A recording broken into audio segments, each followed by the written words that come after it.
मेरा जो मजाज है ये शुरू से है, बेबाकी के लिए और सच्चाई के रास्ते पे चलना, दिखावे के लिए। आपने देखा होगा कि मैं पिछले 25 साल से कांग्रेस पार्टी में रहते हुए भी जब भी किसी से मुखातिब होना है, किसी को कहना है, जहाँ आप ही मुझे फ़ोन करेंगे तो मेरी तरफ से आवाज़ आएगी जय श्री राम। वो दिखावे के लिए नहीं, मेरी आस्था है राम में, और मैं गर्व से कहता हूँ मैं हिंदू हूँ। वो जो हिपोक्रेसी होती है, सूडो सेकुलरिज्म नहीं है मेरे में।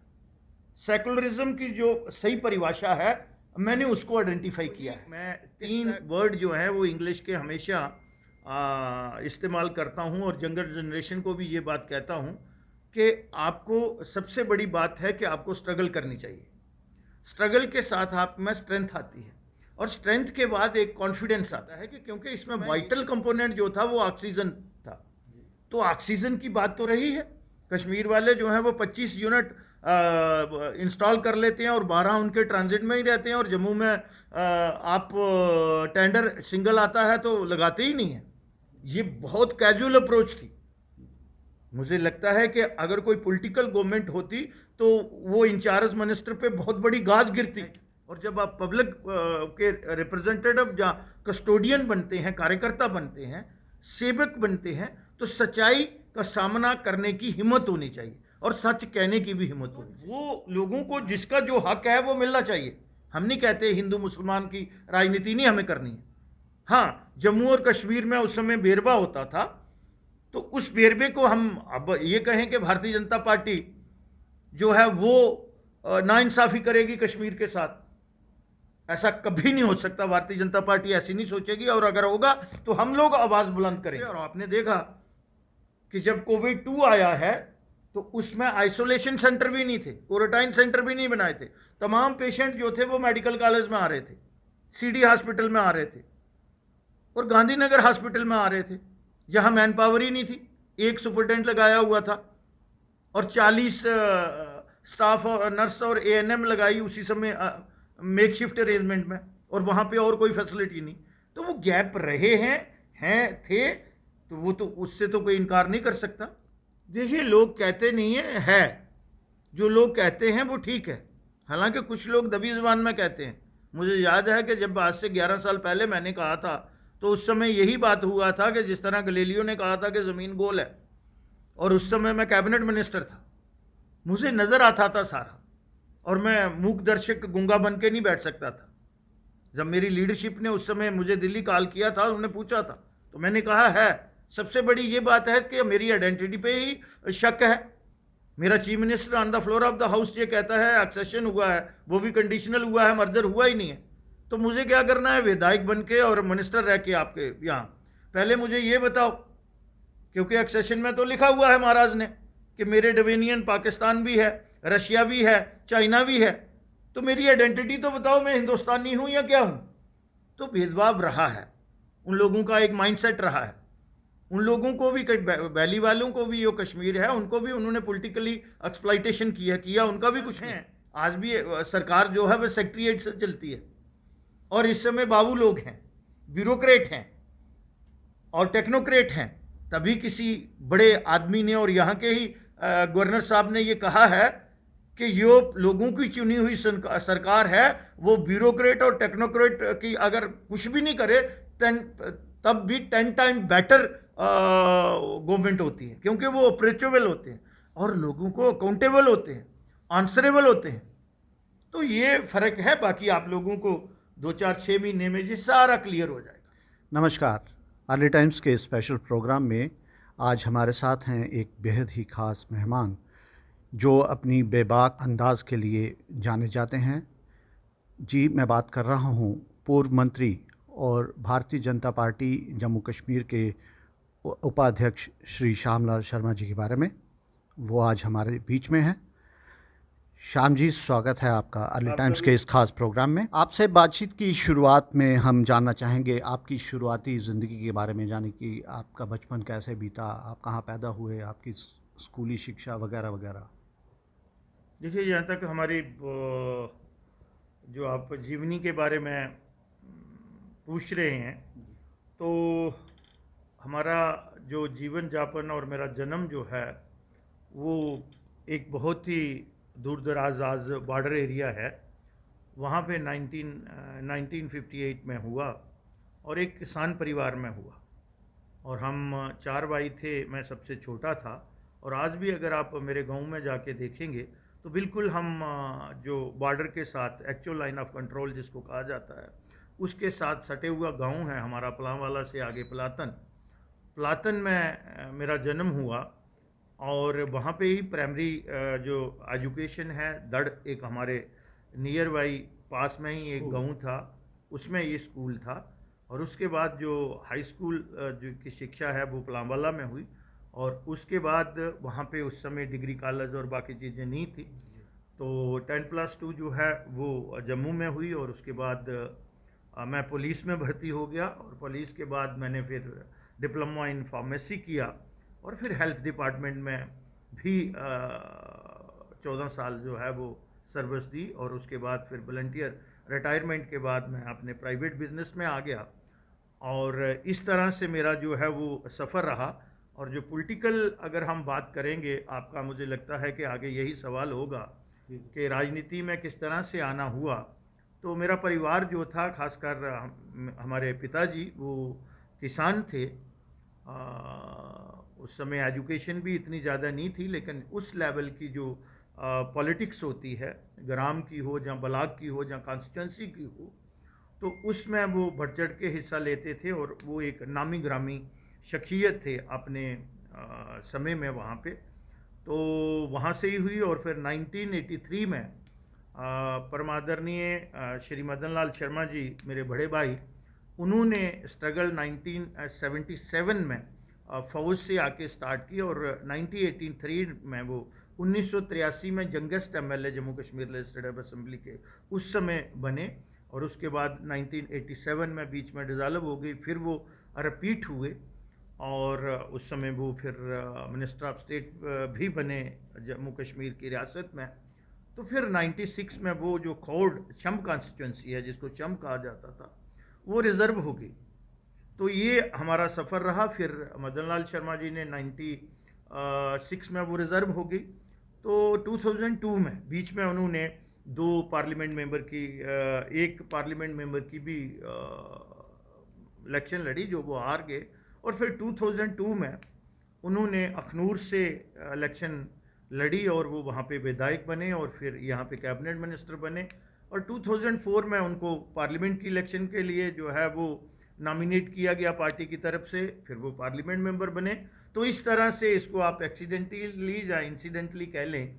मैं एक्टिव पॉलिटिक्स में मेरा कोई ज़्यादा रुचि नहीं थी, लेकिन उस समय कांग्रेस पार्टी और एक बहुत ही कद्दावर लीडर ने, क्योंकि मैं पर्दे के पीछे की जितनी भी पॉलिटिकल एक्टिविटीज़ होती हैं, सिर्फ अपनी कॉन्स्टिट्यूंसी में नहीं लेकिन बाकी भी, और फिर मेरा उन लोगों के साथ उठना बैठना हो गया था। तो फिर 2004 में बाई इलेक्शन में जो है वो अखनूर से मैंने कंटेस्ट किया और मैं विधायक चुना गया। यानी कि आपका कहना है कि आपके घर का माहौल, यानी कि आपने हमें बताया कि आपके पिताजी जो सोशल वर्क भी करते थे, पहली प्रेरणा स्रोत वही थे। उसके बाद आपके बड़े भाई साहब आदरणीय मदन लाल शर्मा जी वो रहे। मेरा आपसे अगला सवाल ये होगा कि पढ़ाई के बाद सरकारी नौकरी एक छोड़ी, फिर दूसरी पकड़ी, फिर वो भी आपने छोड़ी। उसके बाद आप बिज़नेस में आए, बिज़नेस अच्छा चलाया और उसके बाद फिर राजनीति में आपका आना हुआ। तो इन सभी चीज़ों का जो सफ़र आपने तय किया, इसमें किन किन चुनौतियों का आपको सामना करना पड़ा? देखिए, एक चुनौती तो सबसे बड़ी ये होती है कि एक्सट्रीम बॉर्डर पे यहाँ से आना, और उस समय कोई हमारी ज़्यादा पहचान जम्मू में थी नहीं, और फिर जहाँ पे आके अपने आप को सेटल करना, पॉलिटिकली भी और सामाजिक तौर पे भी अपनी एक पहचान बनाना। तो वो मुझे लगता है कि हमारे दोनों भाइयों का एक बहुत, और परिवार का भी संघर्ष रहा है। तो उस संघर्ष में मैं हमेशा ये बात कहता हूँ कि आदमी को संघर्ष में रहना चाहिए और अपनी सोच जो है हमेशा पॉजिटिव रखनी चाहिए। तो वही मैं 3 वर्ड जो है वो इंग्लिश के हमेशा इस्तेमाल करता हूँ और यंगर जनरेशन को भी ये बात कहता हूँ कि आपको सबसे बड़ी बात है कि आपको स्ट्रगल करनी चाहिए। स्ट्रगल के साथ आप में स्ट्रेंथ आती है और स्ट्रेंथ के बाद एक कॉन्फिडेंस आता है। तो मैं यही बात कहता हूँ कि जो लोग स्ट्रगल नहीं करते हैं उनके बाद वो स्ट्रेंथ नहीं होती है, वो फिजिकली और मेंटली, मैं वही कह रहा हूँ ना।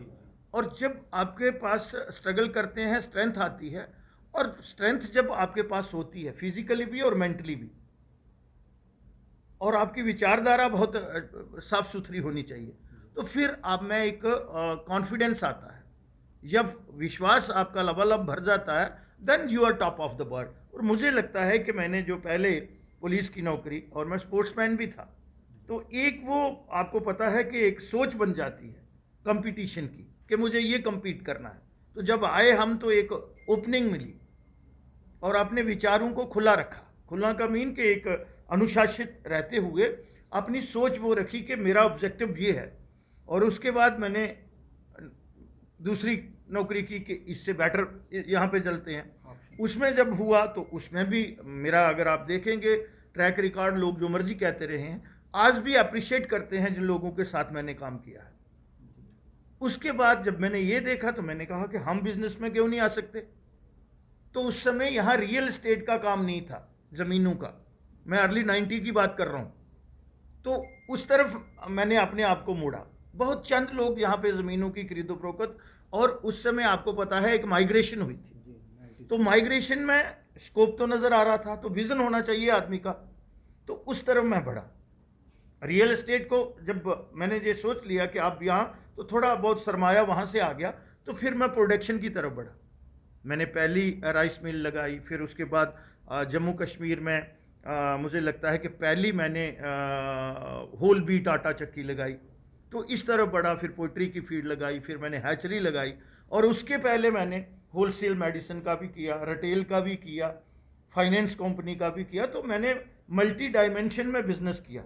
लेकिन 2004 में जब आया, 4 से 5 बिजनेस मुझे बंद करना पड़े, तो उस तरफ मैं बढ़ा, और मुझे लगता है कि मैं उस चीज़ को एंजॉय करता था। तो ये सफ़र रहा, संघर्ष भी रहा, और उससे जो है मुझे लगता था कि मैं एंजॉय भी करता था, मेरे दिल को सुकून मिलता था कि यस। और आज भी मैं 16 से 18 घंटे जो है वो मेरी दिनचर्या है। मैं सुबह से लेकर शाम तक ऐसे नहीं बैठ सकता हूँ आइडल, और शाम को भी अगर मुझे 11:30 बजे सोना है, तो उसके बाद खाने के बाद भी मेरा कुछ होता है, कोई लिटरेचर पढ़ लिया, कोई बाकी चीज़ें पढ़ ली। तो ये एक दिनचर्या मेरी जो है उस तरह से बनी रहती है। मतलब आप अपने काम का लुत्फ़ उठाते हैं, जो भी काम करते हैं उसमें रम जाते हैं और उसका पूरा मज़ा लेते हैं। अच्छा, अब मुझे ये बताइए कि आप जम्मू कश्मीर की सियासत में अपने बेबाक अंदाज के लिए जाने जाते हैं। क्या ये मिजाज नेचुरल है या फिर आपने धीरे धीरे इसको डेवलप किया है? नहीं, मेरा जो मजाज है ये शुरू से है, बेबाकी के लिए और सच्चाई के रास्ते पे चलना, दिखावे के लिए। आपने देखा होगा कि मैं पिछले 25 साल से कांग्रेस पार्टी में रहते हुए भी जब भी किसी से मुखातिब होना है, किसी को कहना है या आप ही मुझे फ़ोन करेंगे, तो मेरी तरफ से आवाज़ आएगी जय श्री राम। वो दिखावे के लिए नहीं, मेरी आस्था है राम में, और मैं गर्व से कहता हूँ मैं हिंदू हूँ। वो जो हिपोक्रेसी होती है, सूडो सेकुलरिज्म नहीं है मेरे में। सेकुलरिज्म की जो सही परिभाषा है मैंने उसको आइडेंटिफाई किया है कि सेकुलरिज्म की डेफिनेशन क्या है। आज पॉलिटिक्स ने उसको बदल दिया। इसीलिए मेरा बीच में भी सोच रहती थी, कांग्रेस पार्टी में जब रहा, आप जिस तरफ मुझे सवाल करना चाहते हैं, तो यही बात होती है कि सच्चाई की बात करें। अगर जम्मू की डिस्पैरिटी की मैं बात करता था तो वो थी और वो सामने नजर आती थी। तो leader is to lead, not to be led. और मैं इससे पहले भी 2 विभागों में रहा हूं, वहां भी मेरी बेबाकी होती थी, सच को सच और झूठ को झूठ। बहुत से लोग मुझे ये भी कहते थे, मेरे सियासी गुरु भी ये कहते थे कि भैया नहीं, राजनीति में ये 2-3 चीज़ें नहीं चलती।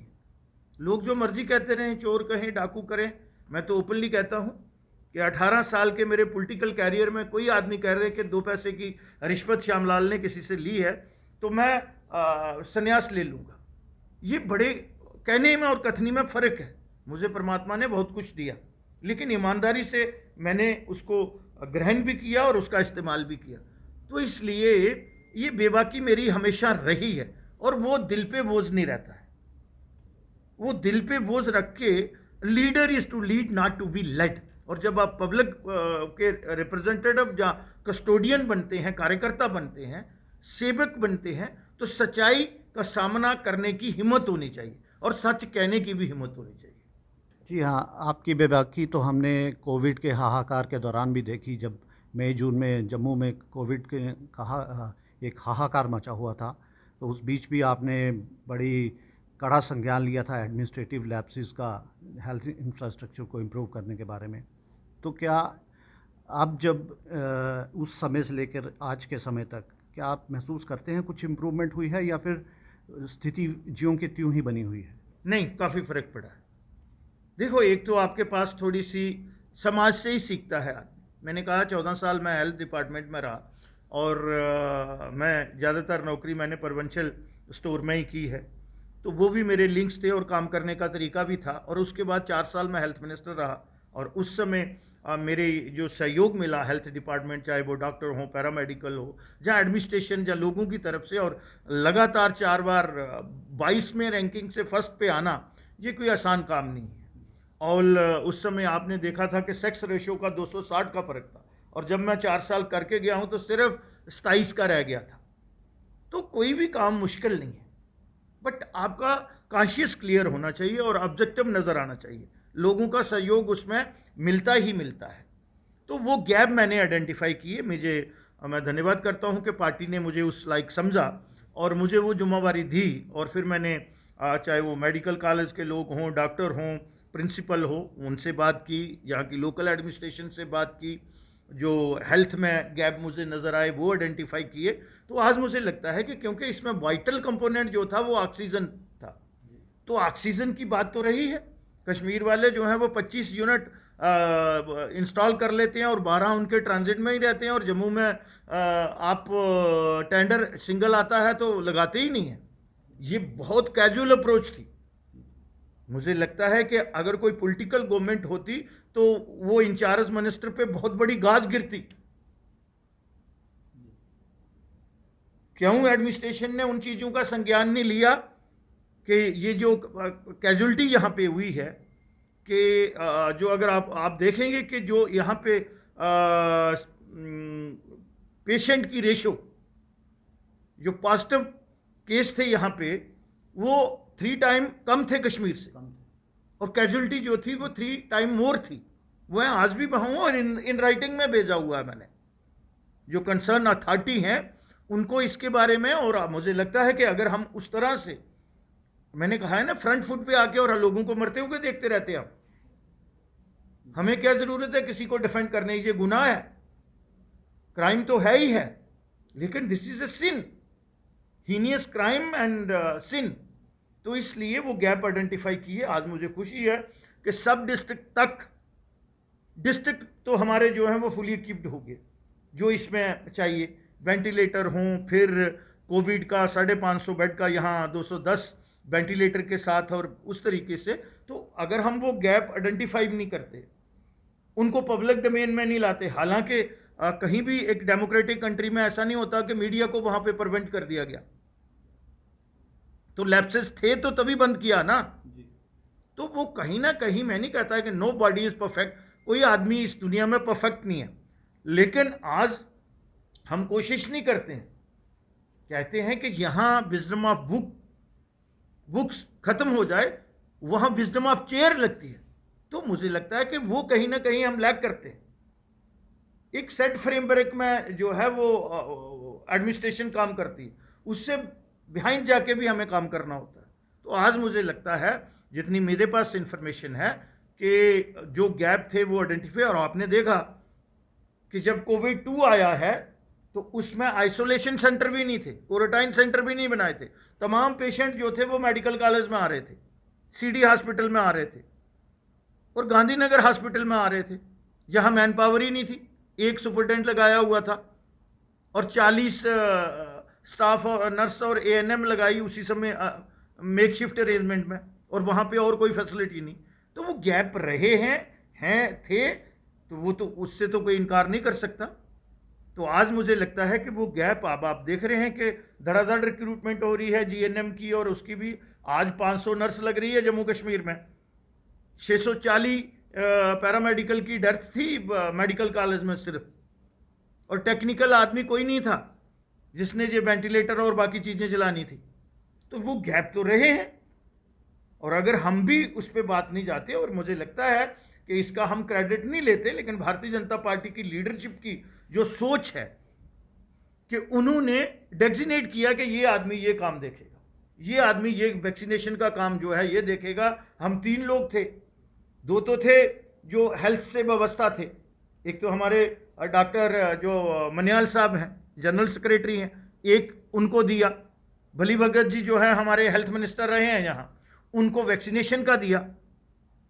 तो ये सारी चीज़ें जो हैं वो उस तरीके से आप देखो कि एक पॉलिटिकल ऑर्गेनाइजेशन, क्योंकि हमने पार्टी का रैंक एंड फाइल जो था वो क्लोज कर दिया था। नारा लगा था पूरे हिंदुस्तान में, सेवा ही संगठन, कि पार्टी की एक्टिविटी नहीं, लोगों की सेवा में लग जाओ। तो उसी में मुझे लगता है कि बिल्कुल कोशिश की कि हम लोगों की जो एक्सपेक्टेशन है और जो उनकी ज़रूरत है वो जो हमसे बन पड़ता है वो हम करें।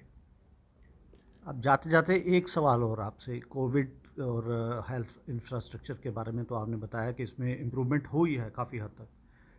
अब बात करूंगा जम्मू के साथ सौतेले व्यवहार की, जो कि पिछले कई दशकों से लोग कहते हैं, जम्मू के लोग, कि हमारे साथ भेदभाव होता है, कश्मीर को ज़्यादा प्रेफरेंस दी जाती है। तो क्या आप ये कहेंगे कि इस स्थिति में भी कोई बदलाव हुआ है, या आज भी जम्मू सौतेलापन सह रहा है? देखिए, लोग कहते नहीं है जो लोग कहते हैं वो ठीक है, हालांकि कुछ लोग दबी ज़बान में कहते हैं।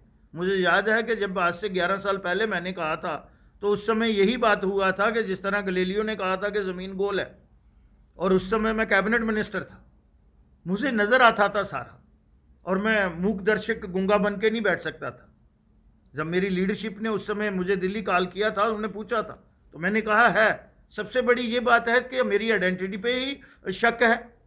मेरा chief minister on the floor of the house ये कहता है एक्सेशन हुआ है, वो भी कंडीशनल हुआ है, मर्जर हुआ ही नहीं है। तो मुझे क्या करना है, विधायक बन के और मिनिस्टर रह के आपके यहाँ? पहले मुझे ये बताओ, क्योंकि एक्सेशन में तो लिखा हुआ है महाराज ने कि मेरे डोमिनियन पाकिस्तान भी है, रशिया भी है, चाइना भी है, तो मेरी आइडेंटिटी तो बताओ, मैं हिंदुस्तानी हूँ या क्या हूँ? तो भेदभाव रहा है, उन लोगों का एक माइंडसेट रहा है। उन लोगों को भी, वैली वालों को भी, जो कश्मीर है उनको भी उन्होंने पॉलिटिकली एक्सप्लॉइटेशन किया, उनका भी कुछ नहीं। तो इसलिए वो भेदभाव है, था। आज आप देखते हैं सबसे बड़ी बात यह है कि आप डिलिमिटेशन की बात कर लो, एक एक सीट भी बढ़ी, 2-2 डिस्ट्रिक्ट भी बने। उस समय की जो लीडरशिप है, तो क्यों बने? जम्मू में क्यों नहीं हुआ? यहाँ लोगों ने एजुटेशन की, और जम्मू ने जब भी कोई चीज़ ली वो एजुटेशन से ली। तो आज बड़ी बातों का जो है वो भारतीय जनता पार्टी ने, जो उनका एक बात तो आप मानते हैं ना कि जो 70 साल का उनका संकल्प था, एक वेदान का और एक निशान का, वो पूरा हुआ। राम मंदिर कहते थे कि हम वहीं बनाएंगे, लोग बोलते थे तिथि बताओ, अब तो बन रहा है। अब लोगों को ये पूछना चाहिए कि उसका दर्शन कब करने हैं रामलला के वहाँ जाके। तो ये चीज़ें, ट्रिपल तलाक की बात थी। अब एक चीज़ रह गई है, कॉमन सिविल कोड, उसका भी संज्ञान लिया जाएगा। ये एक मुल्क है, अखंड भारत का जो कल्पना है वो संपूर्ण इसी तरीके से होगी। और कम से कम जम्मू कश्मीर से ये तो लड़ा कि हम डिस्प्यूटेड टेरिटरी, और उसी का फ़ायदा वो लेते थे और ब्लैकमेलिंग की पॉलिटिक्स करते थे। वो सेंटर को भी ब्लैकमेल करते थे, गवर्नमेंट ऑफ इंडिया को भी, और जम्मू के साथ भी भेदभाव करते थे। तो आज मुझे लगता नहीं है कि जब आपके पास, और बड़े ट्रांसपेरेंट मैनर से आएगा। आज आप देखो कि जो सिलेक्शन लिस्ट निकल रही है, आपने JNK बैंक में ही देखा, निकला ना, कितना कुछ निकला उसमें से। अगर 20,000 करोड़ का NPA है तो उसमें जम्मू के लोगों का कितना है और कश्मीर का कितना है? हालांकि हमारा जो डिपॉजिट है वो 3 या 4 टाइम उनसे ज़्यादा है, और NPA हमारा मतलब कम से कम 10 टाइम लेस होगा। तो वो एक इंस्टीट्यूशन है एक पर्टिकुलर लोगों के लिए, और कौन कौन लोगों का आप देख रहे हैं डिफॉल्टर है उसमें। जो लोग हुकूमत में हैं, सरकार में हैं, वही लोग जो हैं वो जब 51% इक्विटी है तो वो अपनी पोस्ट का जो पोजीशन का गलत इस्तेमाल कर रहे थे, तो उसमें तो कथनी और करनी में फ़र्क था ना। तो आज वो सारी चीज़ें सामने आ रही हैं। आप देखिए जितनी भी सिलेक्शन लिस्ट निकल रही है बिल्कुल बड़ी ट्रांसपेरेंसी से निकल रही हैं, तो वो लोगों को जिसका जो हक है वो मिलना चाहिए। हम नहीं कहते हिंदू मुसलमान की राजनीति नहीं हमें करनी है। हाँ, जम्मू और कश्मीर में उस समय बेरबा होता था, तो उस बेरबे को हम अब ये कहें कि भारतीय जनता पार्टी जो है वो नाइंसाफ़ी करेगी कश्मीर के साथ, ऐसा कभी नहीं हो सकता। भारतीय जनता पार्टी ऐसी नहीं सोचेगी, और अगर होगा तो हम लोग आवाज़ बुलंद करेंगे। हमें एक यूनिट बन के काम करना है। तो मुझे नहीं लगता है कि जो आप कह रहे हैं कि आज डिस्पैरिटी है, ठीक है, कुछ एरियाज़ हैं आज भी सरकार जो है वह सेक्रेटरीट से चलती है, और इस समय बाबू लोग हैं, ब्यूरोक्रेट हैं और टेक्नोक्रेट हैं। तभी किसी बड़े आदमी ने और यहाँ के ही गवर्नर साहब ने ये कहा है कि ये लोगों की चुनी हुई सरकार है, वो ब्यूरोक्रेट और टेक्नोक्रेट की अगर कुछ भी नहीं करे तब भी 10 टाइम बेटर गवर्नमेंट होती है, क्योंकि वो अप्रोचेबल होते हैं और लोगों को अकाउंटेबल होते हैं, आंसरेबल होते हैं। तो ये फ़र्क है। बाकी आप लोगों को 2-4-6 महीने में ये सारा क्लियर हो जाएगा। अब बात करते हैं असेंबली इलेक्शंस की। तो क्यों इसको डिले किया जा रहा है? डिलिमिटेशन की एक्सरसाइज तो चल रही है, क्या उससे पहले ये सरकार नहीं करवा सकती असेंबली इलेक्शन? क्योंकि उसको तो अभी और भी ज़्यादा टाइम लगेगा।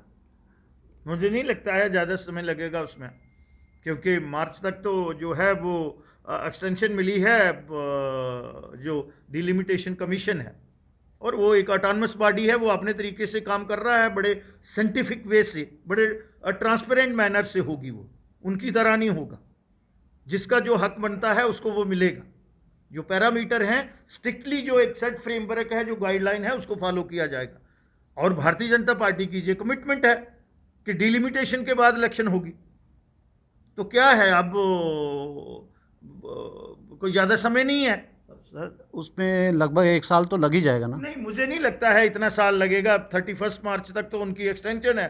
मुझे लगता है कि उससे पहले उनकी रिपोर्ट पब्लिक डोमेन में आ जाएगी, और वो जब जो ही एक्सरसाइज पूरी होती है तो माननीय प्रधानमंत्री जी ने लाल किले से ये कहा है कि लोगों की चुनी हुई सरकार यहाँ पे होनी चाहिए, जिस तरह पे पंचायतों का 3 टियर सिस्टम जहाँ लागू हो गया।